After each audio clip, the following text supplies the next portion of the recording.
a person with a disability.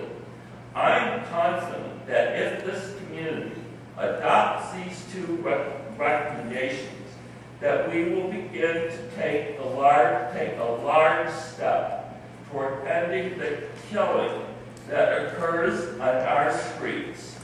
And I will leave a copy with you, including my references, the Murphy decision of the Supreme Court, and the hate speech dictionary, which is available online, and of course SPLC too.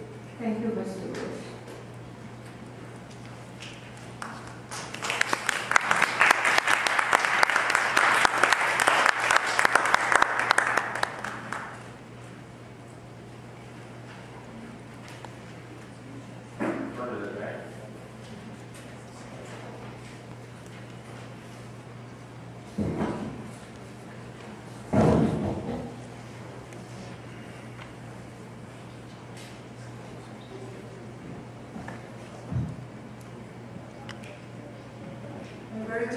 I live on Dorabeth Road in the 14621 neighborhood. Tonight, since everyone else is doing it, I'd like to talk about healthcare reform, and specifically about fairness and those issues being ignored. When you consider that medical expenses are the leading cause of bankruptcy, healthcare is a poverty issue. There is an air of unfairness in the country where if you are poor enough to be eligible for Medicaid, is being paid for by taxpayers who might not have medical insurance themselves. The President has said he will not tax medical benefits. Is it fair that employees who are not lucky enough to have medical benefits must pay for them out of after-tax dollars? Before retiring, I was really worried about how I could afford health insurance. All I knew was that my employer was paying hundreds of dollars a month for mine. I was surprised to learn that for about $100 deducted from my Social Security check, I had pretty good coverage. And for about another $100 a month, I could buy very good coverage. It doesn't sound fair to me, but I am grateful. I don't understand how it works, but I do know that Medicare must be pretty lucrative for health insurance companies because I am constantly being bombarded with ads to switch companies. They are not doing it for the $100 a month premium.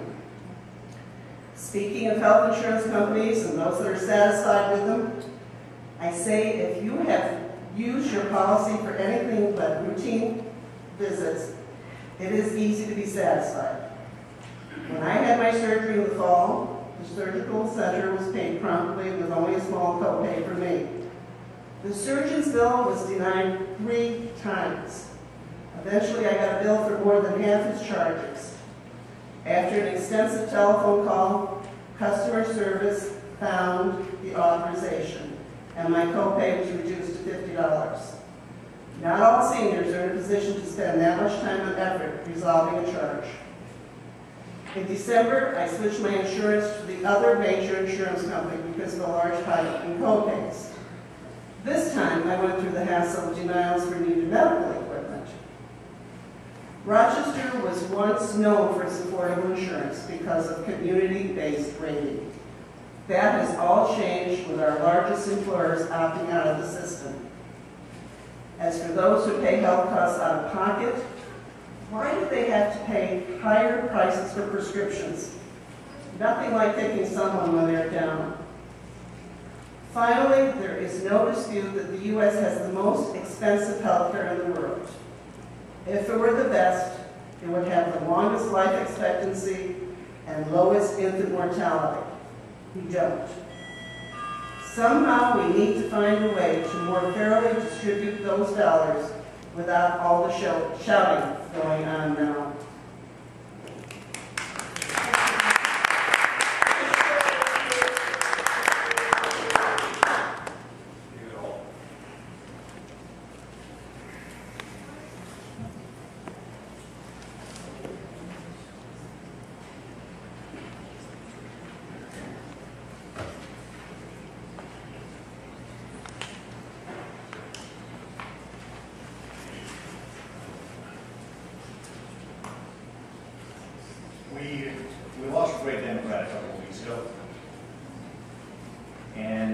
you take into account that I grew up in Massachusetts during that era, maybe you'll understand part of what I'm about to say.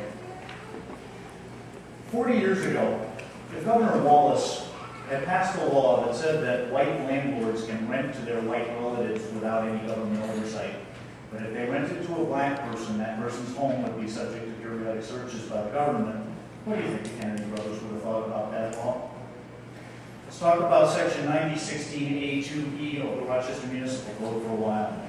Under that section, a person requires a certificate of occupancy if he is not a parent, child, spouse, or sibling of the owner of the property. You've got a law here, people, that says that a person's expectation of privacy in their own home is not dependent on who the person is or anything they've done, but on who their daddy was. There are words for that. It's called discrimination. It's called prejudice. It is called racism. And if any of you can't see that, well, that's called ignorance. Let's talk about Carlos Carbiata for a while. Circulating around you, you will find Mr. Carbiata's first application for an inspection warrant. Not surprisingly, it is against the home of Walter and Florine Nelson. We always assumed that Nelsons would be the first victims of local law 3 because all the other plaintiffs challenging these warrants are white, and all experience has shown that that tends to be the determinative factor in these matters. At paragraph 1 of his affidavit, Mr. Carbiata swears that all of his statements are based on his personal knowledge. At paragraph 7, he states that the premises located at 187 Clifton Street is not occupied by the owner or a spouse, child, or parent of the owner. Really? Apparently, Mr. Carbiata has taken DNA samples from everyone with an ownership interest in 187 Clifton Street and corresponding DNA samples from every member of the Nelson household and sent them all to Quantico for analysis. I suppose that's possible. My high school history serves me correctly. I believe the Germans used to have entire teams of people researching this sort of matter through birth records. The problem with all of that is that even if Mr. Carbiata had done all of that, his statement would still be based on reports from others, not based on his personal knowledge. Let's talk a moment about the definition of perjury. Perjury under New York law means making a false statement with knowledge of its falsity.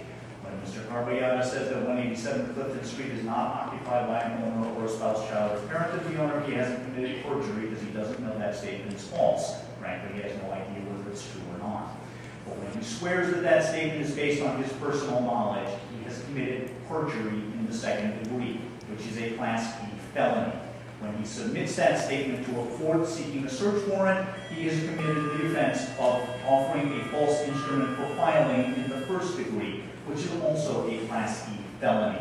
We have here a high-ranking city official committing multiple felonies in the hope of nailing a landlord for a petty offense. Does anybody else in the room see this as just a tad disproportionate? People, if a Monroe County District Attorney were a Republican, Mr. Carbiata would likely be facing jail time. But we all know the political reality is that's never going to happen.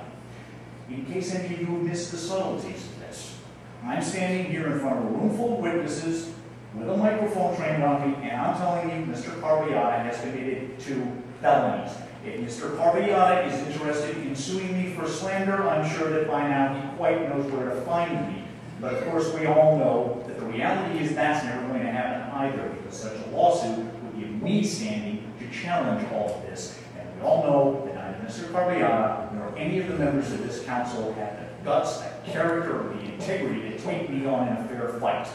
I'll leave you with a question. Do any of you people ever feel shame? Good night.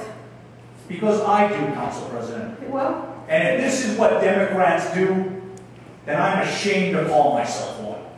I know.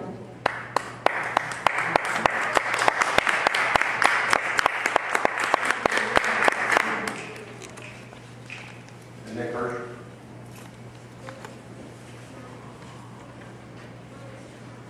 It is only fitting that my speech follows the speech by David All, because I know perjury all too well. As a result of the corruption in the Rochester Police Department, specifically Deputy Chief Market, which you all received copies of something that I submitted prior to the sentencing, Police Chief Moore and other law enforcement personnel at both the command level and control level, B-side patrol, coupled with an inadequate judicial system at a local level, specifically Judge Schwartz, who is now